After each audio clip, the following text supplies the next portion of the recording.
Memory issues are common. Everyone forgets things from time to time. Perhaps you've misplaced your car keys or eyeglasses, or you forgot the name of someone you just met, or need to make lists to remember appointments or tasks. This kind of forgetfulness is annoying, but not debilitating.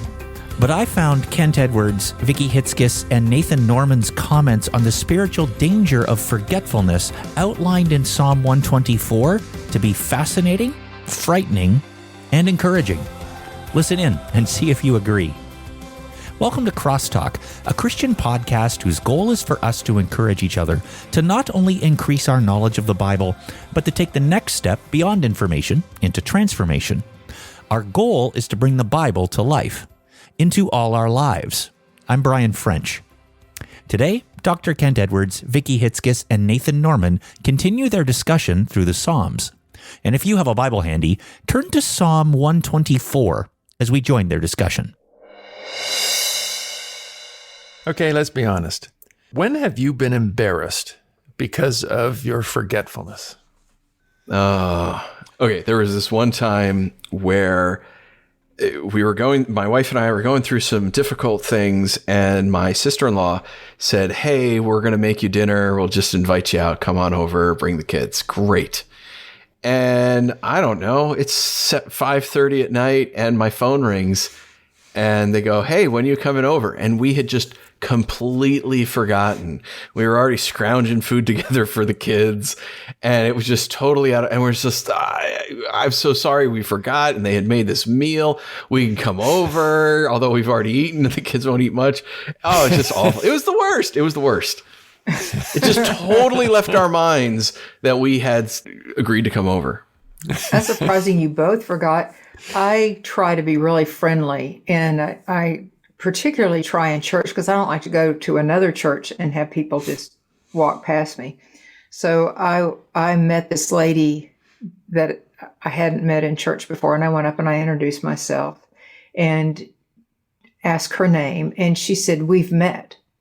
And I said, "Oh, I'm sorry. Well, tell me your name." And she said, "We've met 3 times." Oh, good and so night. I said to her, "Well, I won't forget this time." And I didn't.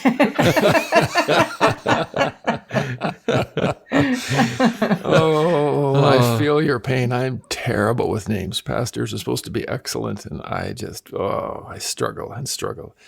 I'm so glad to have Nola by my side. She'll often try to, kind of what your mother would do for your dad, Vicki. Come alongside and just kind of give the context. "Oh, isn't it wonderful that the so-and-sos are here?" And so, yeah. You remember. Yeah. But my worst experience that sticks out was when Nola and I were just, first married, maybe a year or two.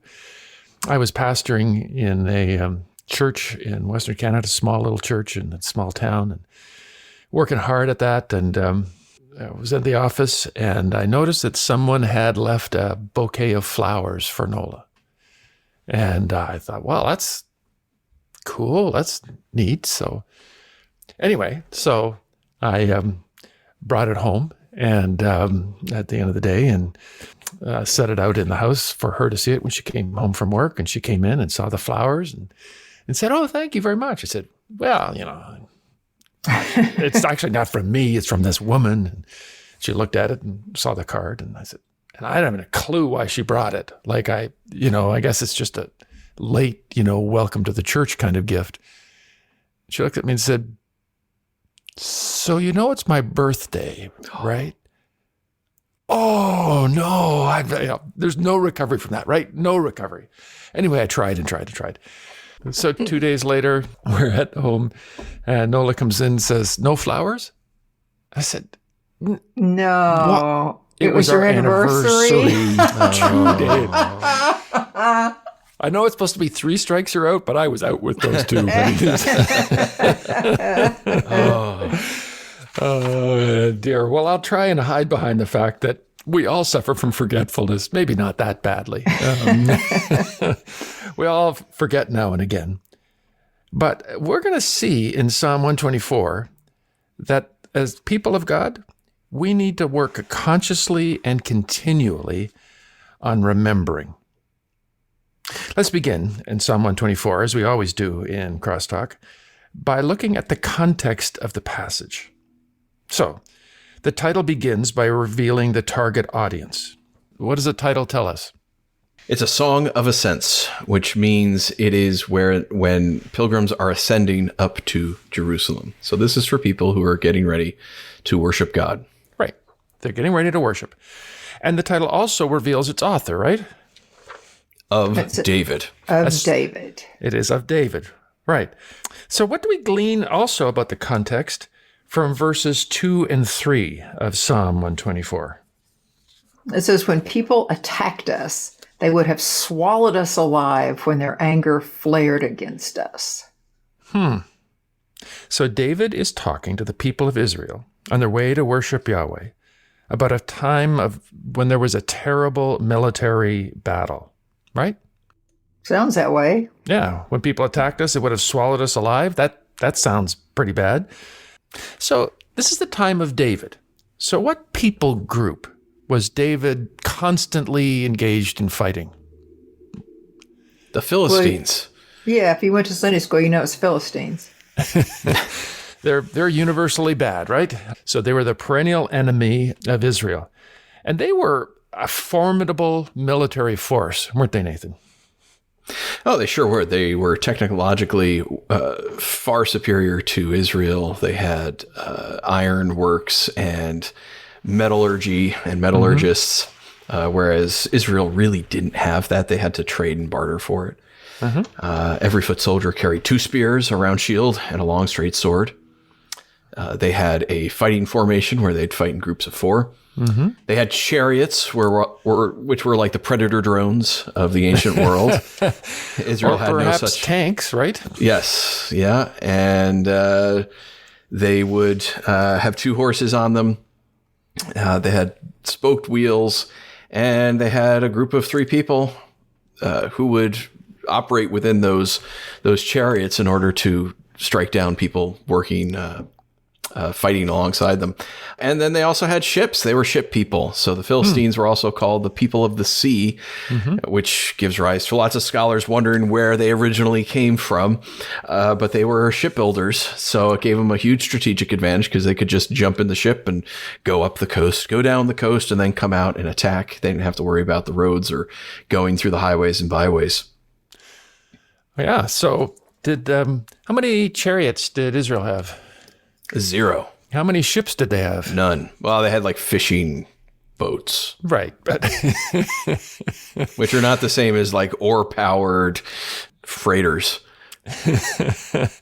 In fact, it's interesting in 1 Samuel 13, we read that when Israel was going into battle with the Philistines, on the day of the battle, not a soldier with Saul and Jonathan had a sword or spear in his hand. Only Saul and his son Jonathan had them. So the whole army had 2 swords. Right. So yeah, they had farming implements to use. That was their weapon. They could use clubs. Got it. So no wonder David describes in verse 3 that the Philistines had the capacity to swallow us alive. Oh, I find it fascinating that David wrote this psalm. Because wasn't David famous for his military exploits? Well, he sure was. David and Goliath from a young age. Okay. Yeah, David slew his thousands. In fact, he was so effective in military battles that Saul was jealous of his exploits, right? So he tried to take credit. Saul tried to take credit for David's victories. But here in this psalm, David's not taking a victory lap. Instead, he points out to the pilgrims on their way to the Jerusalem, look, if the Lord had not been on our side. Let Israel say, if the Lord had not been on our side when people attacked us, they would have swallowed us alive. The flood would have engulfed us. The torrent would have swept over us, and the raging waters would have swept us away. What is David saying here? We're lucky God was behind us. Yeah. David's not taking credit for it, is he? Mm-mm. Their victory was not by their own means. Yeah. And the enemy was absolutely overwhelming. There is no way we could have survived. Again, in verse 3, they would have swallowed us alive. How big a creature would it have taken to swallow them alive? Not chew them into pieces, but to swallow them alive. Like Godzilla size.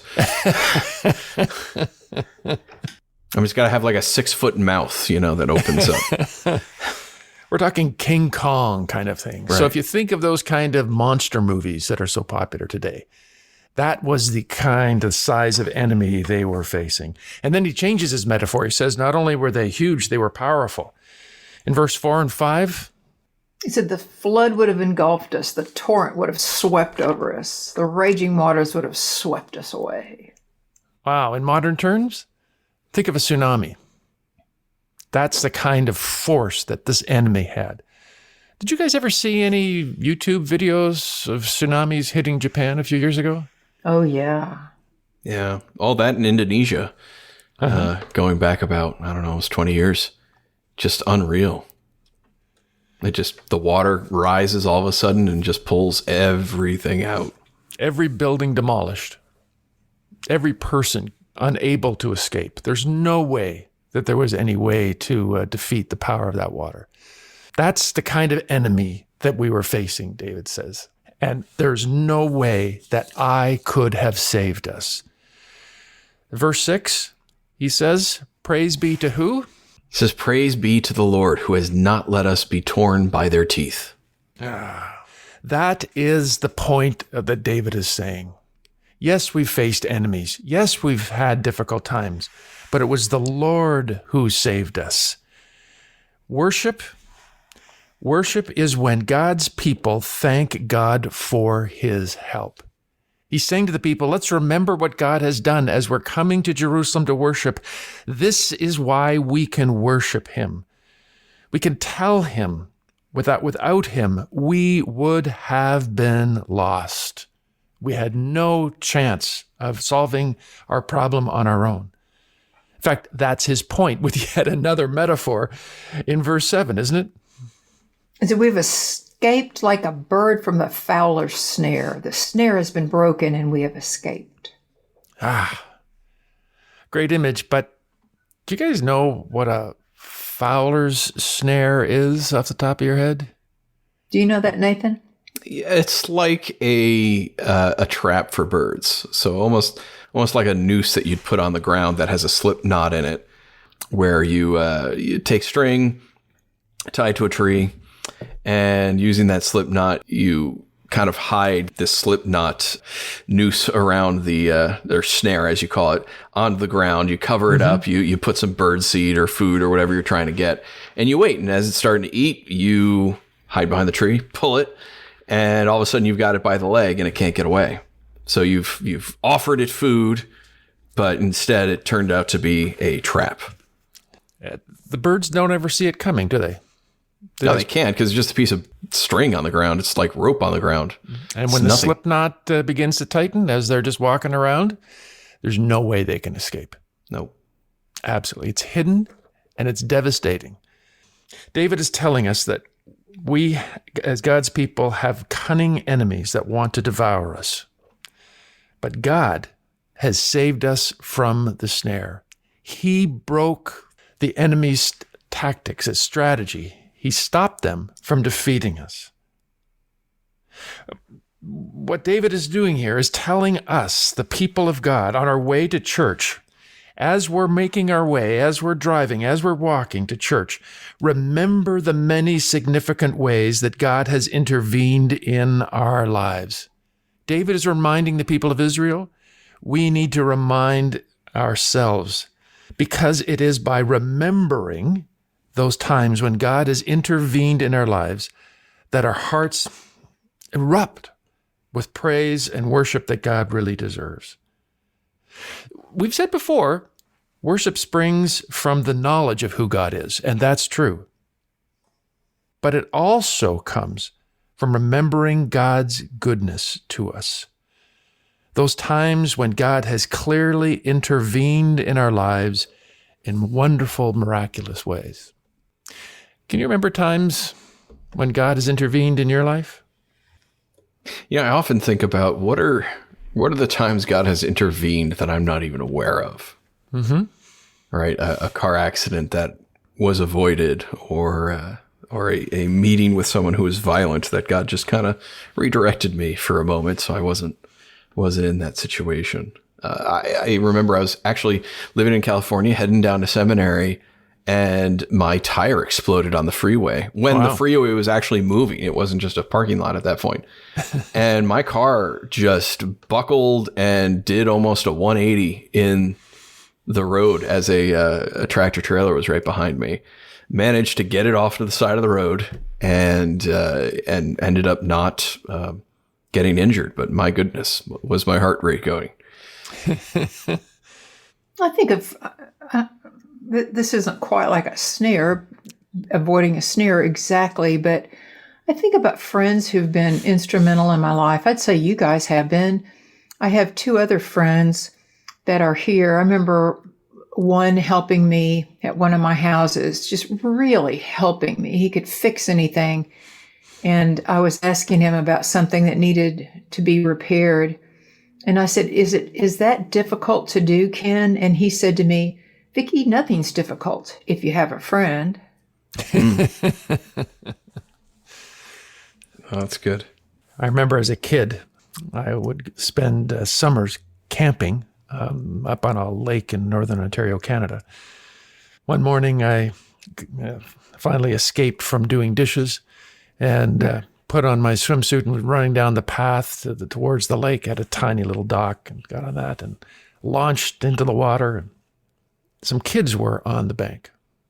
They were throwing stones, some big ones. And I came up out of the water, and one of them hit me right on the head. I remember slowly sinking down to the bottom of the lake, kind of interested as I watched it come closer, just kind of out of it.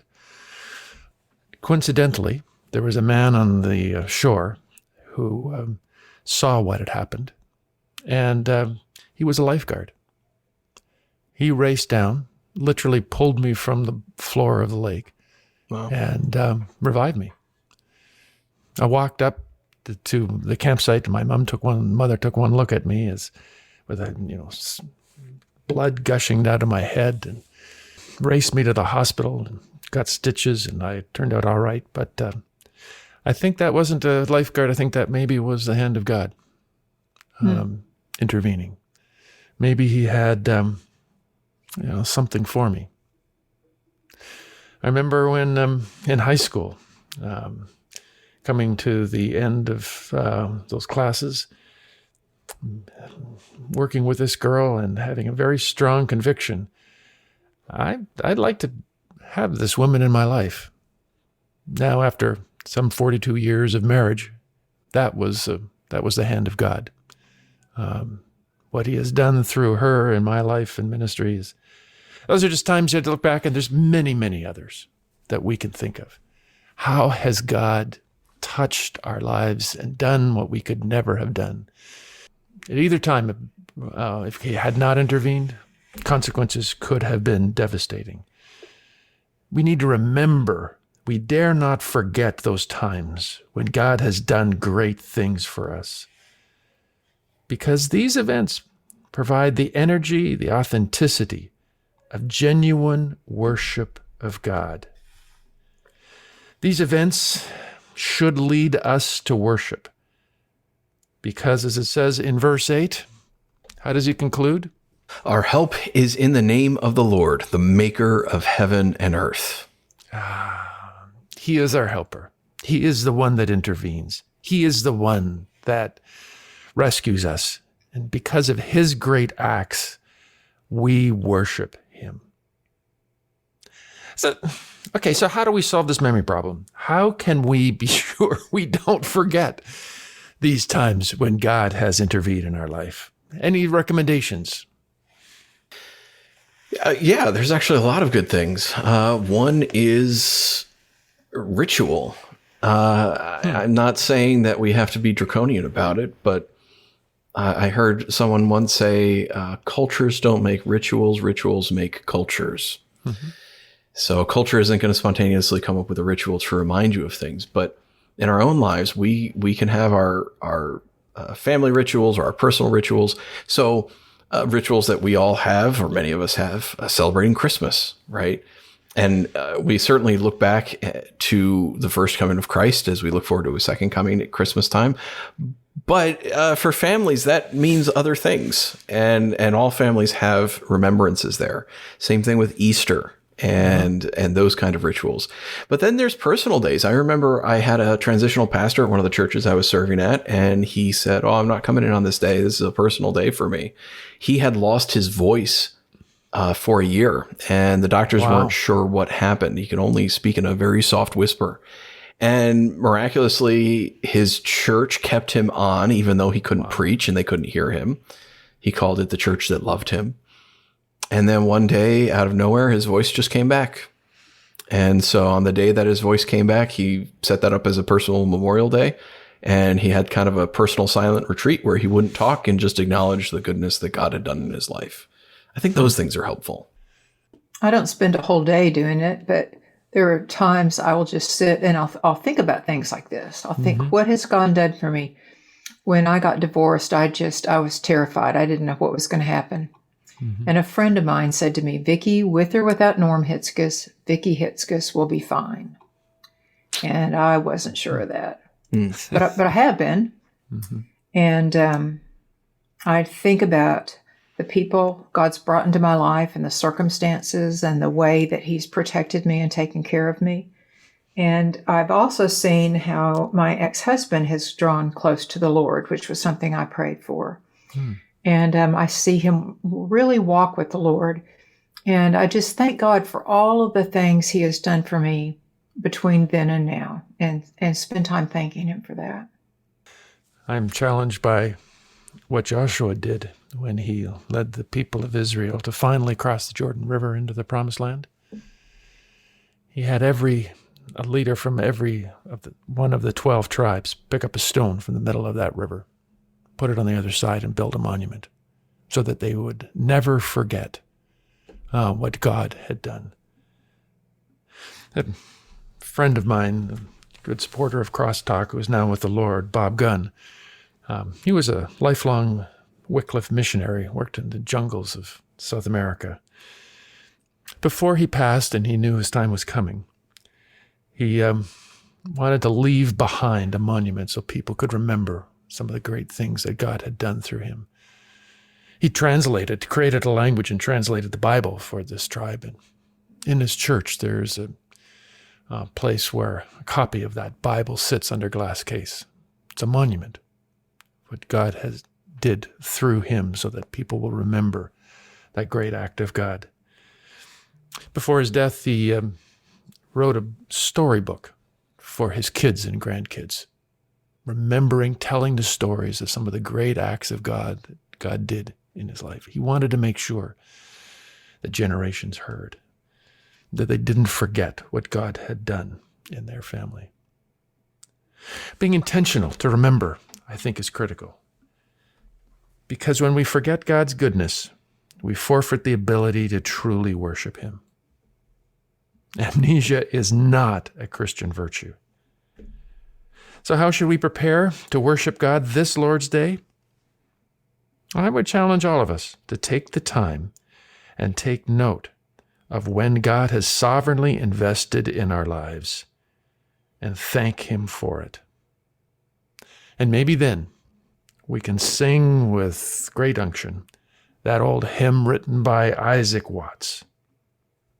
O God, our help in ages past, our hope for years to come, our shelter from the stormy blast and our eternal home. Under the shadow of thy throne, thy saints have dwelt secure. Sufficient is thine arm alone, and our defense is sure. How can we prepare to worship God? By remembering those times when God has sovereignly intervened in our lives. I trust that today's discussion of God's Word has been helpful and served as an encouragement to not just be hearers of the Word, but doers. Together, let's bring God's Word to life, to our lives this week. CrossTalk Podcast is a production of CrossTalk Global, equipping biblical communicators so every culture hears God's voice. To find out more or to support the work of this ministry, please visit www.crosstalkglobal.org. You can also help support this show by sharing it on your social media and telling your friends. Tune in next Friday as we continue our discussion through the Psalms. Be sure to join us.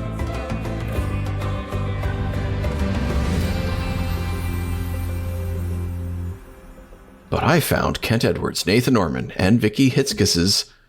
How do you say the plural of your name? Vicki Hitzges? Vicki Hitzges? I just say that, yeah. Vicki Hitzges' comments on the spiritual danger of forgetfulness outlined in Psalm 124 to be fascinating, frightening, and encouraging. Oh, not another F? Come on. What kind of homiletic professor are you?